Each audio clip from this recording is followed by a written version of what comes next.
Bienvenidos oyentes de Radio Sefarad a Revista de Medio Oriente, este espacio semanal en el que Masa Gabriel comparte con nosotros sus análisis de los medios de comunicación. ¿Qué tal, Masa? Muy bien, muchas gracias Radio Sefarad. ¿Cómo estáis? Muy bien, de nuevo aquí en esta columna sonora para que puedas compartir, como decía, esos análisis de diferentes diarios en español que adelantabas, Off the Record, La Razón, el español también, F. Y un par de cositas de F, sí. Si quieres empezamos por F, que es la agencia informativa que tiene oficina en Israel y que me sorprende algunas de las omisiones a las que nos empiezan a tener ya demasiado acostumbrados otra vez.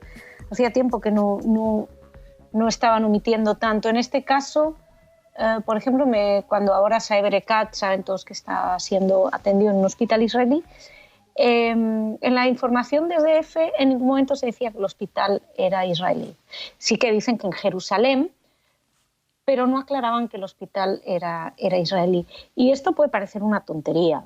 Lo que pasa es que cuando todo ahí en esa zona es tan importante, cuando todas las reivindicaciones nacionalistas son tan importantes, y sobre todo cuando en el fin y al cabo estás hablando de una persona que llama al boicot y que contra Israel y que al final va a atenderse en un hospital israelí, yo creo que es importante destacarlo. Y ya no solo por eso, sino ya por lo que significa que un líder palestino sea tratado en un hospital israelí. Y este detalle de que era israelí no salía ni en el titular ni en la crónica, si hablaban de Jerusalén.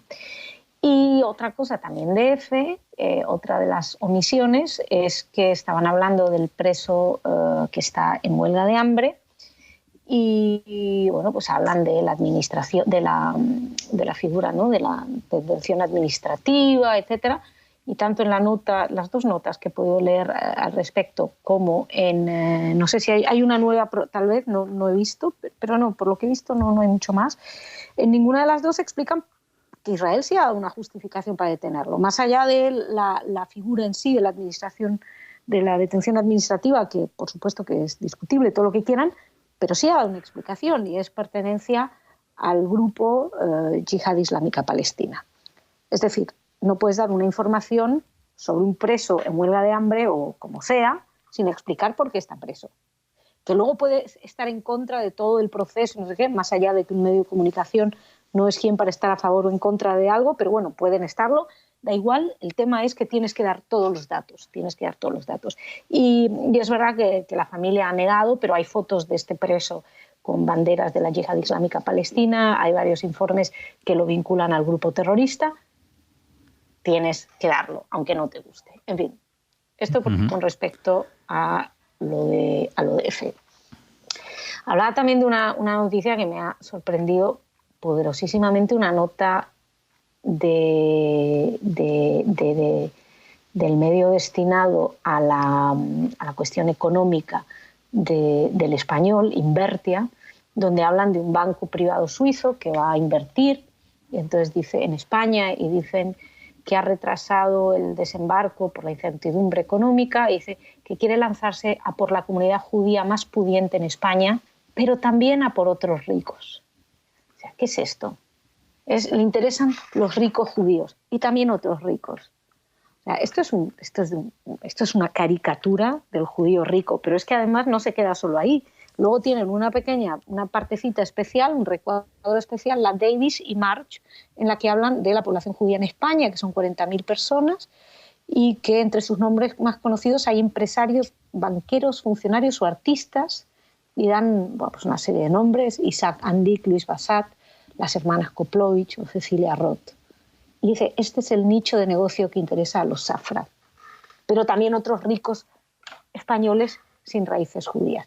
Es decir, esto es un delirio absoluto, es de señalamiento, además, y luego ya, independientemente de eso, pues sería de ver en qué medida las Koplovich tienen vinculaciones. Desde luego nadie tiene estos, que yo sepa, no creo que estén muy vinculados con la comunidad judía, la Federación de Comunidades Judías de España, pero bueno, independientemente de eso, ¿qué es eso de señalar, no, los ricos judíos y otros ricos? Es decir, di los ricos, ya está. Es una cosa, o sea, me resulta un poco delirante. Delirante y casi preocupante. Sí, bueno, es una caricatura, ¿no?, que sigue dando de comer a ese pensamiento global que muchas veces se utiliza sobre el judío rico o poderoso. Exactamente, sirve para seguir alimentando estereotipos y envidias y rencillas. Y rencillas que llevan a lo que ya sabemos. Pero bueno, rencillas no, vamos, odios, básicamente. Y hablando de odios, no quería dejar de hablar de un artículo en La Razón, porque los jóvenes se están olvidando del Holocausto. Creo que es honroso o de agradecer un artículo por parte de La Razón queriendo ahondar en la memoria, pero tiene una serie de errores. Para hablar del Holocausto yo creo que tendrían que ser un poquito más rigurosos. Insisto en que está muy bien que hablar de eso, ¿no? Pero empieza el artículo: 11 millones de muertos, 6 de ellos judíos. Y yo entiendo que están metiendo ahí las víctimas de toda la barbaridad del nazismo, bueno, no de toda, porque quedan un montón de otros muertos, pero bueno. No, el Holocausto es el exterminio de 6 millones de judíos. Punto. Está el Holocaust, que es el exterminio de unos... No se sabe exactamente la cifra de gitanos por las cuestiones de censo, pero bueno, cuando hablamos del genocidio, que eso es lo que es el Holocausto, es un plan de genocidio, es la solución final, estamos hablando de los judíos. Que hubo otras personas que fueron asesinadas en los campos, es cierto. Que esto no les quita el horror a la barbarie nazi, también es cierto. Pero si vas a hablar del Holocausto específicamente, habla del Holocausto. Si lo que quieres hablar es del horror nazi, habla del horror nazi. Puedes mencionar pues el porraimos, el Holocausto, las persecuciones políticas, los homosexuales, etcétera, los eslavos, etcétera. Pero si vas a hablar del Holocausto y de lo importante que es la memoria, creo que lo justo es ceñirse un poco al rigor histórico. Es muy interesante porque incluso lo puse en Twitter y alguien me respondió como que los judíos ya se apropiaron de la tragedia y del término, ¿no? Dice, la mayoría recordamos a los 11. Digo, poco recuerdas, me parece, si dices eso, pero no, ahora de repente es como que los judíos se quieren apropiar. Los judíos se los regalarían si pudieran, pero lamentablemente no es así. Eso quería comentar, y quería comentar una cosa que me ha llamado también la atención con relación al atentado en Francia, en el que un maestro fue decapitado por haber enseñado las famosas caricaturas de Mahoma del Charlie Hebdo, que me ha llamado mucho la atención gente... Esto es redes sociales, esto ya no es de medios, esto es una reflexión que hago, y yo creo que he perdido seguidores a raíz de protestar esto en Twitter, pero da igual, seguidores más o menos. Creo que hay unos interesantes paralelismos entre Francia e Israel. Fíjate que son ambos países especialmente objetivo del terrorismo islamista, de la yihad. Y en ambos casos la gente alrededor siempre encuentra justificaciones. Entonces me estaban sorprendiendo gente diciendo, no, es que claro, tienen tantos musulmanes. Digo, ¿y qué? ¿Que musulmán no significa que vaya a ser un terrorista? O sea, que efectivamente hay una serie de problemas, al margen concretamente de origen checheno, pero da igual, que obviamente que tiene Francia un problema, es evidente, porque muchos de los terroristas son de adentro. Pero esta necesidad imperiosa de buscar una justificación en la víctima, pues a mí me resulta un poco, me recuerda a Israel, ¿no? Hay un terrorismo. Sí, no, es que si no ocuparan territorio, ¿de qué está usted hablando? ¿Usted está justificando el terrorismo? Lo mismo que no, es que si no tuvieran musulmanes, que eso ya encima me parece francamente de un racismo delirante, pero bueno, que por supuesto que la cuestión es mucho más compleja. Pero hay como una especie de ensañamiento, ¿no?, en la víctima, cuando al fin y al cabo dice, señores, Francia es un país que está poniendo no sé cuántas, pero muchísimas víctimas, centenares de víctimas en esta lucha contra el terrorismo, y que lo está batiendo en muchos frentes, ¿no?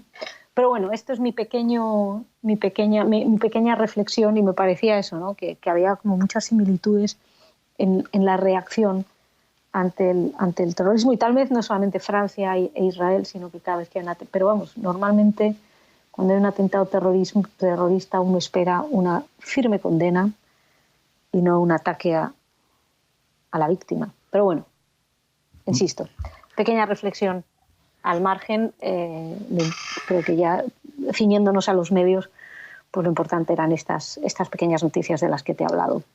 Y gracias por hacerlo, por compartir con todos los oyentes de Radio Sefarad estas noticias que hoy has acercado aquí a Revista de Medio Oriente para traer la actualidad de los medios y también esa crítica a los asuntos que, aparte de aquí, en estos minutos de Radio Sefarad, están también en la página web www.revistamo.org. Hasta la semana que viene. Sí, dime. De esto lo que hemos hablado hoy está más por Twitter. Hemos estado haciendo más campaña tuitera últimamente que de... Sí, de Agencia F sí creo que tenéis algo colgado, ¿no?